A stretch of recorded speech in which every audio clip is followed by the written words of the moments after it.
नमस्कार आप सभी को। मैं हूं डॉक्टर सीमा शर्मा, आप सबकी दोस्त, author of the book create the life you want 21 secrets to manifest your dream life. और हम कर रहे हैं 28 डेज ग्रैटिट्यूड प्रैक्टिस, जो कि लाइफ चेंजिंग प्रैक्टिसेस हैं। ये बेस्ड हैं रॉन्डा बर्न की बुक द मैजिक पर। आज हम हैं डे 22 पर, जिसका टॉपिक है बिफोर योर वेरी आईज। तो टॉपिक से ही पता चल रहा है कि आपकी आंखों के सामने वो आने वाला है जो आप अब तक सोच रहे थे। आपकी डिजायर्स, आपकी ड्रीम्स, वो रियलिटी बनकर आपकी आंखों के सामने आ सकती हैं। कैसे आ सकती हैं वो जानेंगे आज हम इस चैप्टर में। इंट्रोडक्टरी चैप्टर में हमने डिस्कस किया था कि अपनी विश लिस्ट को हमने बना के रखना है। तो हमारी जितनी भी डिजायर्स हैं, ड्रीम्स हैं, वो सब हमने नोट डाउन करके रखनी है। तो आई होप आप लोगों ने वो नोट डाउन की होंगी। उसके बाद हमने डे 13 के चैप्टर में भी डिस्कस किया था कि अपनी ड्रीम्स एंड डिजायर्स को हमने राइट डाउन करना है, और उनमें से इंपॉर्टेंट विशेस 10 विशेस की लिस्ट हमने उठानी है और उनको मैनिफेस्ट करने के बारे में बात करना है। और आज का ये चैप्टर हमें नेक्स्ट स्टेप पर लेकर जाता है, यानी कि फिर से हमें अपनी उस विश लिस्ट को लेकर बैठना है और उसके साथ क्या करना है ये अब हम डिस्कस करने वाले हैं। तो रोंडा बर्न कहती हैं, जब उन्हें द सीक्रेट का पता चला और ग्रैटिट्यूड की मैजिकल पावर का पता चला, तो उन्होंने अपनी डिजायर्स की एक लिस्ट बनाई। It was a long list. At that time there seem to be no possible way my desires could come true. उस वक्त तो लग रहा था कि इतनी इम्पॉसिबल है, ये लिस्ट पूरी पूरी तो होनी नहीं है, पता नहीं कैसे पूरी होंगी। जैसे कि हम सभी सोचते हैं कि हमारी डिजायर्स पूरी होने वाली नहीं है। तो उस वक्त इनको लग रहा था कि शायद मेरी डिजायर्स का पूरा होना पॉसिबल नहीं है।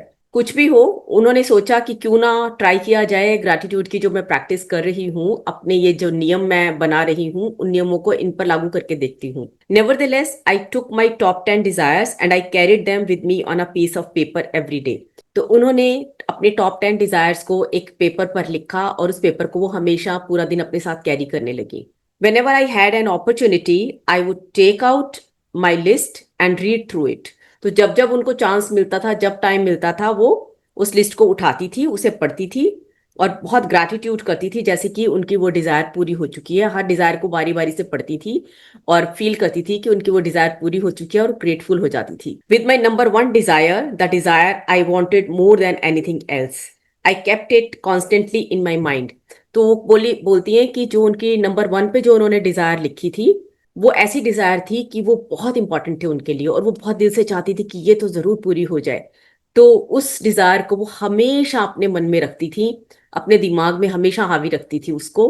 तो वो डिजायर के बारे में बार बार सोचती थी और बार बार ग्रेटिट्यूड करती थी उसे वो। And I would say the magic words thank you for it multiple times in a day and feel as if it had come true. तो नंबर 1 वाली डिजायर पर उन्होंने सबसे ज्यादा फोकस किया और दिन में मल्टीपल टाइम्स उन्होंने मैजिक वर्ड्स थैंक यू बोले, उस डिजायर को विजुअलाइज करके जैसे कि वो हो चुकी हो। One by one every desire on my list magically appeared before my eyes. तो एक एक करके मैजिकली सारी डिजायर्स मेरी आंखों के सामने रियलिटी बनकर आने लगी। This was the magic of gratitude. As I received my desires, I would cross them off my list, and when I had new desires, I would add them to my list. तो बार बार वो check करती थी उस list को, रोज तो पढ़ती ही थी। तो जब जब उन्होंने देखा कि मेरी ये विश पूरी हो चुकी है, उस पर वो क्रॉस लगा देती थी और कोई नई डिजायर आ जाती थी, उनके मन में नई विश आ जाती थी, तो वो ऐड कर लेती थी उस लिस्ट में। One of my desires from my original long list was to travel to Bora Bora near Tahiti. वो ये कहती हैं कि मेरी जो ओरिजिनल लॉन्ग लिस्ट थी, उसमें एक डिजायर ऐसी थी जिसमें मैंने लिखा था कि मैं ताहिती में बोरा बोरा नाम की जगह पर घूमने जाना चाहती हूँ। तो उसके बारे में उन्होंने उनकी उसकी डिटेलिंग कर ली कि वो कहाँ रुकेंगी, कहाँ रह रही हैं, कैसा एक्सपीरियंस है, वो सारा कुछ उन्होंने लिखा था उसके बारे में। और उसे लिखकर वो भूल गई।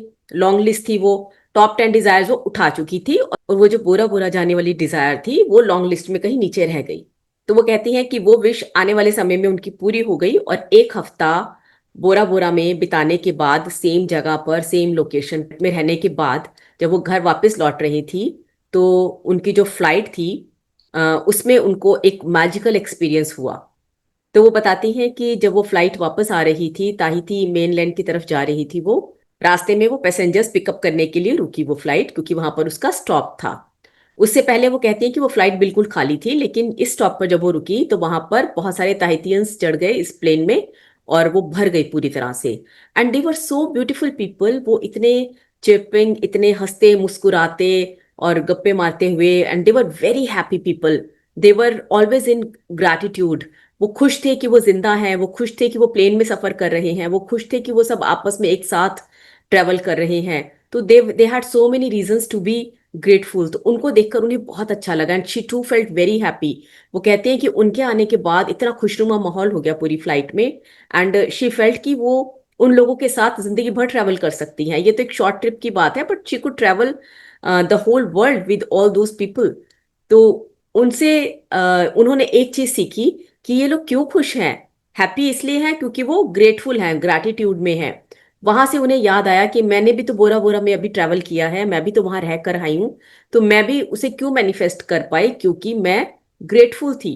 And then it struck me that I had just received my final desire. तभी उन्हें लगा कि मैंने अपनी फाइनल डिजायर को अचीव कर लिया था। Bora Bora was the last desire on my original long list. ये ध्यान देने वाली बात है कि जो लॉन्ग लिस्ट बहुत सारी विशेष की उन्होंने बनाई थी, उसमें लास्ट जो डिजायर थी वो उन बोरा बोरा जाने की लिस्ट थी। जबकि वो इतने दिनों से फोकस किस पे कर रही थी, टॉप 10 डिजायर्स पर, जो कि उन टॉप 10 में शामिल नहीं थी ये।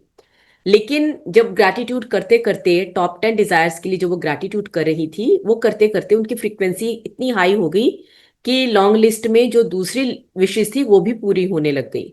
तो मेरी आंखों के सामने वो डिजायर रियलिटी बनकर आ चुकी थी, और उसका एक ही रीजन था, वो था ग्रैटिट्यूड। तो वो कहती हैं कि ये मैंने स्टोरी इसलिए शेयर की है ताकि आप लोग इंस्पायर्ड फील कर सको कि हमारी डिजायर्स चाहे कितनी भी इम्पॉसिबल क्यों ना हो, कितनी भी बड़ी क्यों ना हो, जब हम ग्रैटिट्यूड बार बार प्रैक्टिस करने लगते हैं तो एक एक करके हमारी डिजायर्स कैसे मैजिकली पूरी होने लगती हैं, ये हम खुद नहीं जान पाते। Even more than that, gratitude will bring Joy and happiness for life that you have never felt before, and that is truly priceless. फिर वो बताती हैं कि जब मैंने ग्रैटिट्यूड को प्रैक्टिस करना शुरू किया और लॉ ऑफ अट्रैक्शन के बारे में जाना, तो मेरी जितनी भी लिस्ट में जो मैंने मेंशन की थी अपनी डिजायर्स, वो मेरी एक एक करके पूरी हो चुकी थी, लेकिन उनको पूरा होने में 4 साल का समय लगा था। तो 4 साल तक उन्होंने प्रैक्टिस किया इसको, तब जाकर उनकी फ्रीक्वेंसी इतनी हाई हो गई कि उनकी लिस्ट में मेंशन सारी चीजें पूरी हो चुकी थी। Everything was before her eyes. तो विद इन 4 years अगर उनकी सारी डिजायर्स पूरी हो गई थी, तो she wants to give us an idea कि कितने कम टाइम फ्रेम में हम अपनी चीजों को मैनिफेस्ट कर सकते हैं। वो डिजायर्स जो एक समय पर उनको इम्पॉसिबल लग रही थी कि ये जो मैं लिख रही हूँ पूरी बुरी तो होने नहीं है, मैं बस लिखती जा रही हूँ। 4 साल पहले जब वो लिख रही थी तो कहीं भी पॉसिबिलिटी नहीं थी कि वो कहीं से पूरी होंगी। देवर सो फार ऑफ विशेस। लेकिन 4 years में वो सारी पूरी हो चुकी थी। तो क्या ये मिरेकल नहीं है? क्या ये ग्रैटिट्यूड की मैजिकल पावर नहीं है? This is what she wants to convey to us. वो बताती हैं कि जब उन्होंने अपनी डिजायर लिस्ट को बनाया था शुरू में, तो वो $2 million के डेट में थी, कर्ज में थी। और उन्हें 2 महीने का सिर्फ वक्त था उनके पास वो कर्ज चुकाने के लिए, और अगर वो नहीं चुका पाती तो उन्हें अपने घर बेचना पड़ता, अपनी प्रॉपर्टी बेचनी पड़ती, और जो कुछ भी उनके पास था वो सब कुछ उन्हें बेचना पड़ता, बिजनेस बंद करना पड़ता। तो कंप्लीटली रोड पर आने वाली थी 2 महीने में। तो अब 2 महीने में या तो वो रो लेती कि ओहो मेरे पास कुछ नहीं है, मैं क्या करूं, मैं क्या करूं, डिप्रेशन में चली जाती, या फिर वो 2 महीने उन्होंने दिए अपनी विशेष को पूरा करने में through the miraculous power of gratitude, by thinking and visualizing that her desires are received already. तो उन्होंने सेकंड ऑप्शन को लिया और उन्होंने अपनी डिजायर लिस्ट बनाई। अब उस समय पर जब आप लॉस में जा रहे होते हो तो आप बड़ी बड़ी बातें सोच नहीं पाते। ऑलरेडी जब कोई कर्जे में होता है, मिलियंस ऑफ डॉलर्स का अगर कर्जा है आपके ऊपर, तो आप नहीं सोच सकते कि मैं एक बड़ा घर खरीद रहा हूँ, मैं गाड़ी खरीद रही हूँ, या मैं एक वेकेशन पर जा रही हूँ। We are not able to think that way, but she did. उन्होंने अपनी डिजायर लिस्ट में, वो कहती हैं कि मैंने उस समय पर जब मैं ऑलरेडी डेट में चल रही थी और मेरा सब कुछ बिकने वाला था 2 महीने के अंदर, उस समय पर मैंने अपनी डिजायर लिस्ट में लिखा था, I want to own a big house overlooking the ocean. समुद्र के सामने का एक मुझे घर चाहिए था। To travel to exotic places in the world, world में मैंने बहुत अच्छी अच्छी जगहों पे घूमना था। To have paid all my debts, मैंने अपने सारा कर्जा चुका दिया है। टू एक्सपैंड माई कंपनी, मैं अपनी कंपनी को एक्सपैंड कर चुकी हूँ। Restore every relationship to the best, it could be मेरे सारे रिश्ते बहुत अच्छे हो चुके हैं, बेस्ट हो चुके हैं। Improve the quality of my family's life, मेरी फैमिली के साथ मेरी लाइफ बहुत अच्छी चल रही है। To be 100% healthy again, health जो कि उनकी ऑलरेडी खराब चल रही थी, उसके लिए भी उन्होंने अपनी डिजायर लिस्ट में लिखा कि मेरी हेल्थ 100% परफेक्ट हो चुकी है। And have unlimited energy and excitement for life, और जिंदगी के लिए मेरे अंदर इतनी एनर्जी और इतना उत्साह है कि मैं बहुत इंजॉय कर रही हूँ लाइफ को, along with usual list of material things. उसके अलावा उन्होंने लिस्ट में और बहुत सारी मटेरियल चीजें लिखी थी, क्या क्या चाहिए। And my number one desire which seemed like an absolute impossibility to many of the people around me. और जो मैंने नंबर वन डिजायर लिखी थी, शुरू में बताया था ना उन्होंने कि मेरी नंबर वन डिजायर मेरे लिए सबसे ज्यादा इंपॉर्टेंट थी, जो मेरे सारा दिन दिमाग में मैं उसको रखती थी और दिन में मल्टीपल टाइम्स उसको थैंक यू बोलती थी।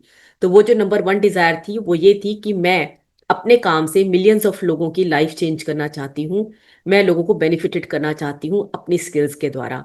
तो ये चीजें जब उन्होंने लिखी, धीरे धीरे उनकी डिजायर्स पूरी होने लगी। और आप तो देख ही रहे हो कि किस तरह से सीक्रेट बुक आई, और सीक्रेट सीरीज की कितनी सही, ये मैजिक बुक तो हम पढ़ ही रहे हैं, और सीक्रेट सीरीज की बहुत सारी बुक्स हैं जो बेस्ट सेलर्स हैं आज की डेट में भी, इतने साल बीत जाने के बाद भी। तो डेफिनेटली ना केवल उन्होंने पैसा कमाया उससे, बल्कि लाखों लोगों की जिंदगियां भी बदली। हम भी उसी को पढ़ रहे हैं, हम भी अपनी जिंदगी बदल रहे हैं। सो उनकी ये नंबर वन की डिजायर जो दुनिया के लिए थी, लोगों के लिए थी, उस पर यूनिवर्स ने कितनी जल्दी काम किया।